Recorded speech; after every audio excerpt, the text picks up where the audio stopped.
اللہ اللہ اللہ اللہ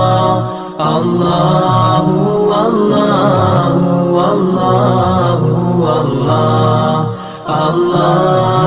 اللہ رسولہ الکریم اعوذ باللہ من الشیطان الرجیم بسم اللہ الرحمن الرحیم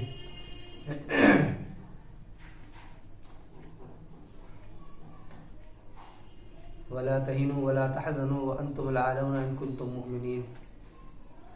وقال تعالى وعد الله الذين امنوا وعملوا الصالحات لا يستخلفنهم في الارض كما استخلف الذين من قبلهم ولا يمكنن لهم دينهم الذي ارتضى لهم ولا يبدلنهم من بعد خوفهم امنا. خواتین و حضرات،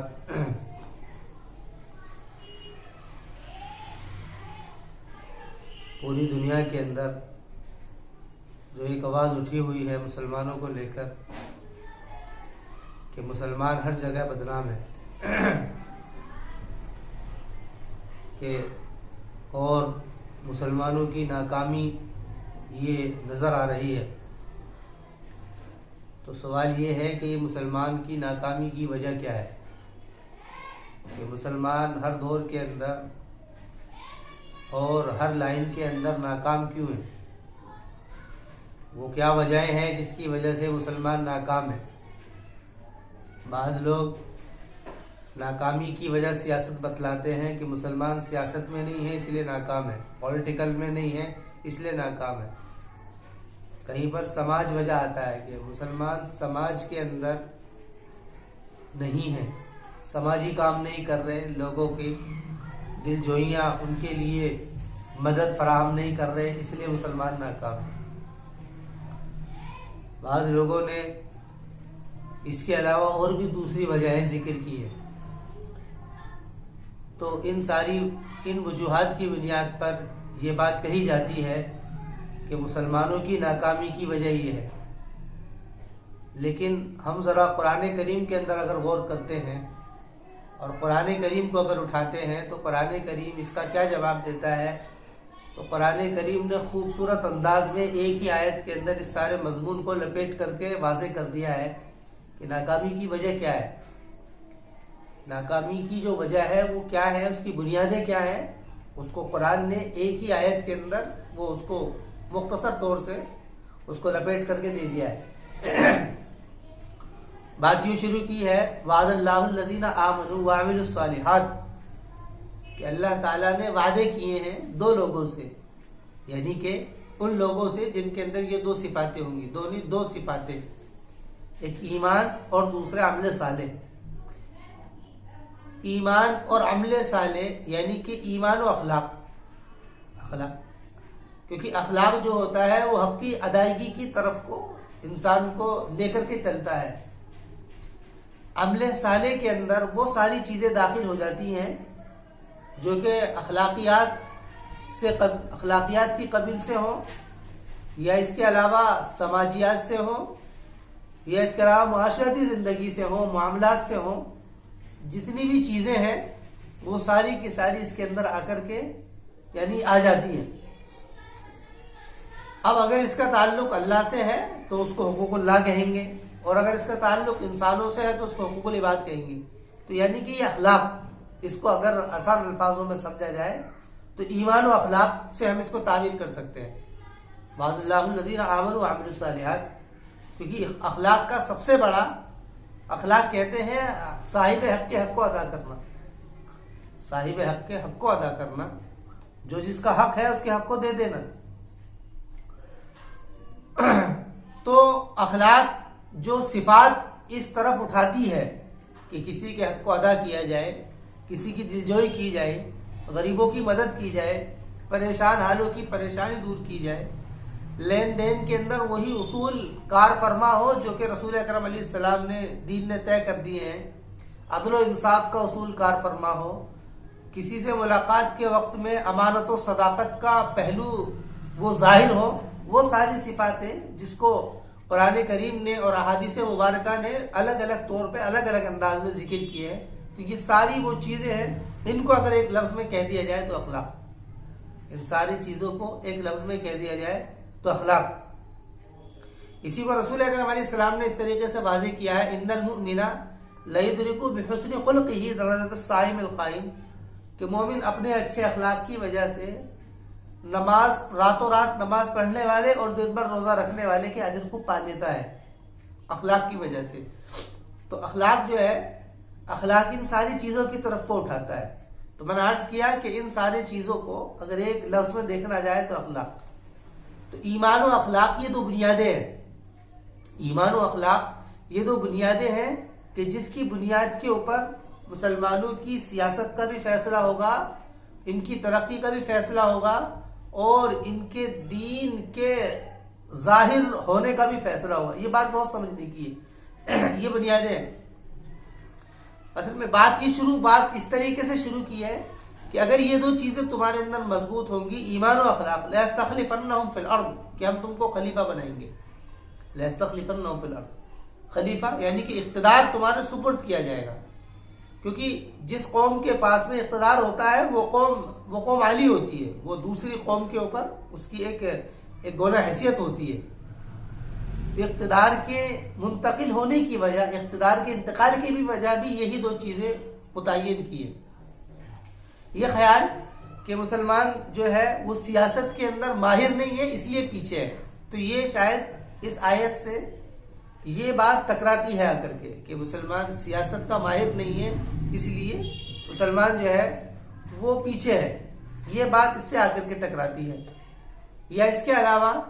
کہ مسلمانوں کے اندر طبی علوم نہیں ہے. طبی علوم یعنی سائنسی علوم جس کو کہا جاتا ہے, سائنسی علوم, وہ علم النباتات ہو یا جمادات ہو, یا اس کے علاوہ یہ میڈیکل جتنا بھی علم ہے, یا اس کے علاوہ سائنس ہے, فزیکل, یہ جتنے بھی سائنسی علوم ہیں, سائنس جتنا بھی ہے اس سے مسلمان دور ہے, اس لیے وہ ناکامی پر ہے. یہ وجہ بھی تجویز کی جاتی ہے. لیکن اگر اس کو دیکھا جائے,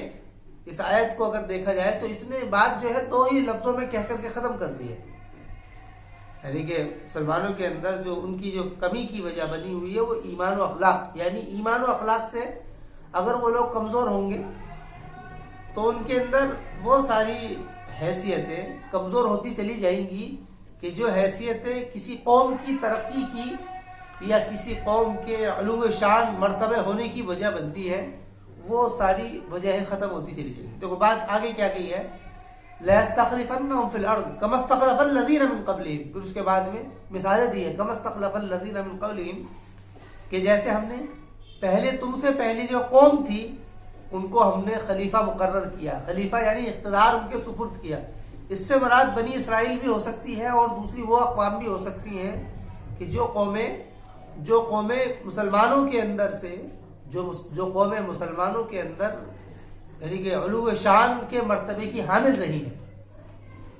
علو شان کے مرتبے کی حامل نہیں ہے, اس سے وہ قوم بھی مراد ہو سکتی ہے. كَمَا اسْتَخْلَفَ الَّذِينَ مِن قَبْلِهِمْ. اس کے بعد میں وَلَا يُمَكِّنَنَّ لَهُمْ دِينَهُمُ الَّذِي ارْتَضَىٰ لَهُمْ, کیونکہ جب اقتدار سپرد ہو جائے گا تو اس کی وجہ سے یہ چاہت اور یہ خواب اور یہ خیال کہ اسلام کا غلبہ ہو, اور اسلام کیونکہ عدل و انصاف کی ترجمانی کرتا ہے, اس کا غلبہ ہو. اس کا بھی غلبہ صرف اس وجہ سے نہیں ہو سکتا ہے کہ یہ جو دین ہے اور یہ جو مذہب ہے یہ عدل و انصاف کا پیکر ہے, اس وجہ سے غلبہ نہیں ہوگا, بلکہ غلبہ اس وجہ سے ہوگا کہ جو لوگ اس کے ماننے والے ہیں یہ ایمان و اخلاق میں کس معیار پر ہے, یہ ایمان و اخلاق میں کس معیار پر ہے, اس کے غلبہ ہونے کا اور اس کے مغلوب ہونے کا بھی فیصلہ انہی دو بنیادوں کے اوپر ہوگا. اس میں بات کی ہے وَلَا يُمَكِّنَنَّ دِينَهُمُ الَّذِي ارْتَضَىٰ لَهُمْ وَلَا يُبَدِّلَنَّهُمْ مِن بَعْدِ خَوْفِهِمْ أَمْنًا, اور خوف ختم ہو جائے گا اور امن پھیل جائے گا. ساری چیزوں کی بنیاد جو متعین کی ہے وہ ایمان و اخلاق متعین کی ہے. ایمان و اخلاق میں اگر کمی ہوگی, یہ ایمان و اخلاق کے اندر کسی طریقے کا نقص ہوگا, تو پھر صرف اس بنیاد پر کہ اسلام مذہب جو ہے وہ امن کا پیکر ہے اور اس کا آئینہ ہے, اس بنیاد پر اس کو غالب ہونا چاہیے، یہ نہیں ہو پائے گا، یہ نہیں ہو پائے گا۔ کیوں نہیں ہو پائے گا؟ اس لیے کہ رسول اکرم علیہ السلام نے، جب رسول اکرم علیہ السلام آئے ہیں تو آپ علیہ السلام نے سب سے پہلے مکے والوں کے ایمان و اخلاق کو درست کیا، مکے والے کے ایمان و اخلاق کو درست کیا ہے، ایمان و اخلاق کو درست کیا ہے، اور ایمان و اخلاق کو درست کرنے کے بعد میں، ایمان و اخلاق کو درست کرنے کے بعد میں پھر اس کے بعد میں پھر ان کو اقتدار اللہ کی طرف سے منتقل کیا گیا ہے، مدینے کی زندگی میں جا کر کے اقتدار ان تک منتقل کیا گیا ہے۔ اقتدار یعنی کہ یہ بات کہ وہ ان کے اندر لوگوں کے درمیان میں عدل و انصاف کی بنیاد پر فیصلہ کیا جائے، تو وہ کیونکہ ایک حیثیت اسی کی ہوتی ہے کیونکہ امیر یا حاکم کی تصور سے جو پہچانا جا رہا ہو تو اسی کی حیثیت ہوتی ہے، تو ان کو منتقل کیا گیا ہے۔ تو یہ انتقال جو ہوا ہے، یہ انتقال اس طریقے سے ہوا۔ انتقال کی پہلی وجہ، انتقال کی جو پہلی وجہ ہے وہ ایمان و اخلاق ہے۔ انتقال کی جو پہلی وجہ ہے ایمان و اخلاق، یہ اس کی پہلی وجہ ہے کہ جس وجہ سے یہ سارے معاملے ہوئے ہیں۔ اب اگر ساری دنیا کا اگر مطالعہ کیا جائے اور ساری دنیا کا اگر جائزہ لیا جائے تو یہ بات سامنے آتی ہے کہ پہلے جو حیثیت تھی قوموں کی، پہلے ایک حاکم اور محکوم کی حیثیت تھی۔ ساری دنیا کے اندر حاکم اور محکوم کی ایک حیثیت تھی۔ کسی نے کوئی علاقہ فتح کر لیا، کوئی گاؤں قصبہ فتح کر لیا، تو ان کی حیثیت جو ہوتی تھی حاکم اور محکوم کی ہوتی تھی، ان کی حیثیت حاکم اور محکوم کی ہوتی تھی۔ اسی حیثیت سے وہ لوگ جی رہے ہوتے تھے یا اسی حیثیت سے وہ لوگ چل رہے ہوتے تھے۔ تو یہ حیثیت جو تھی لوگوں کی طے کردہ تھی۔ یہ جو حیثیت تھی یہ مذہب نے نہیں طے کری ہے، بلکہ یہ حیثیت جو طے کی ہے یہ لوگوں کی اپنی طے کردہ تھی۔ حاکم اور محکوم ہو یا اس کے علاوہ اور دوسرا کوئی بھی دستور ہو یا اور بھی دوسرا کوئی بھی اگر نظام ہو، اس نظام کے اندر اسلام تو اس بات کی ترغیب دیتا ہے کہ اس کے اندر جو بات فیصلہ کن ہوگی وہ ہوگی عدل اور انصاف کی بنیاد پر وہ فیصلہ کیا جائے گا۔ اس کو فرمایا وَإِذَا حَكَمْتُمْ بَيْنَ النَّاسِ أَن تَحْكُمُوا بِالْعَدْلِ، کہ جب تم فیصلہ کرو تو فیصلہ انصاف کی بنیاد پر کرو۔ أَن تَحْكُمُوا بِالْعَدْلِ إِنَّ اللَّهَ نِعِمَّ يَعِظُكُم بِهِ، کہ اللہ تعالیٰ اسی کی تمہیں نصیحت کرتا ہے، بہت بہترین بات ہے۔ تو کوئی بھی یا تو یہ والا الیکشن جو مسئلہ ہوتا ہے، الیکٹرک جو مسئلہ ہوتا ہے الیکشن کے ذریعے سے، انتخابات جس کو کہتے ہیں، انتخابات ووٹنگ کی بنیاد پر انتخابات ہو، یا پھر اس بنیاد پر انتخابات ہو کہ اس نے وہ علاقہ وہ قبضے میں لے لیا ہے، وہ علاقہ اپنے سپرد کر لیا ہے، کوئی بھی وجہ ہو، ان دونوں میں کسی بھی وجہ پر اسلام کو اعتراض نہیں ہے۔ اسلام نے جو اعتراض کیا ہے وہ اس بنیاد پر اعتراض کیا ہے کہ جو لوگ حاکم ہوں گے، چاہے وہ انتخابات کے ذریعے سے آئے ہوں یا پھر ان لوگوں نے کسی علاقے کو فتح کیا ہو، تو پھر وہ ان کے درمیان میں جو رعایا اور جو حاکم ہے، نیتا ہے، ان کے درمیان میں جو حیثیت قرار ٹھہرائی جائے گی وہ عدل اور انصاف ہوگا، اس کی بنیاد پر وہ فیصلہ کیا جائے گا۔ اس کے علاوہ دوسری بات یہ ہے کہ سب سے بڑی بات یہ ہے کہ جس کے اندر کہ عہد و پیمان ہے، اب چونکہ 1928 کے اندر یہ بات قرار پا چکی ہے کہ اب جو ہے نظام جو ہوگا وہ حاکم اور محکوم کا نہیں ہوگا بلکہ وہ جمہوری نظام ہوگا۔ جمہوری نظام سے مراد یہ ہے کہ اب لوگوں کو اختیارات ہیں کہ وہ اپنے حاکمین چنیں۔ تو اب جو بھی جس بھی علاقے کی حیثیت ہے وہ قومی یعنی نیشنل اسٹیٹ ہے، وہ قومی حیثیت ہے، اس علاقے کی وہ قومی حیثیت ہے، اس کے اندر وہ مذہبی حیثیت نہیں ہے کسی علاقے کی بلکہ وہ قومی حیثیت ہے کہ جو قوم اس علاقے کے اندر رہ رہی ہے کہ وہ قوم ان کے اندر فیصلہ کن ہوگی اپنے لیڈر اور اپنے حاکم اور اپنے نیتا کا۔ انتخابات کے اندر وہ قوم فیصلہ کن ہوگی کہ وہ جس کے بارے میں چاہے گی، اکثریت جس کو قومی یعنی کہ اکثریت جس کو چاہے گی وہ کام ہوگا، اکثریت جس کو چاہے گی وہی حاکم منتخب ہوگا یا چنا جائے گا یا وہی نیتا منتخب یا چنا جائے گا، وہی حیثیت ہوگی جس کو عوام جس کو چاہے گی۔ تو 1928 کے اندر یہ بات ہو چکی ہے کہ اب کوئی حاکم محکوم والی بات اس کو جو ہے نا، اس کو اچھا نہیں سمجھا، اس کو ختم کر دیا۔ اس سے پہلے سارے ہی لوگ، چاہے وہ مسلم ہو، چاہے غیر مسلم ہو، سکھ ہو، عیسائی ہو، کوئی بھی ہو، سب کے اندر جو کسی بھی علاقے یا قبیلے کے اوپر جو حکومت کرنے کی حیثیت تھی وہ یہی تھی، حاکم اور محکوم والا تعلق تھا۔ اس کے بعد میں وہ قومی اسٹیٹ یعنی کہ نیشنل اسٹیٹ اب وہ وجود میں آئے ہیں۔ تو نیشنل اسٹیٹ جب وجود میں آئے ہیں تو ان نیشنل اسٹیٹ کے اندر کچھ علوم بھی ہیں کہ جن کے ذریعے سے ان کے اندر قانون کا مسئلہ ہوگا، وہ قانون کس طریقے سے لیا جائے گا۔ تو اس کے اندر جو اب اس کا جو طریقہ رہا ہے وہ ایجوکیشنل جو سوسائٹیز ہیں جتنی بھی، تو ان لوگوں کا انتخاب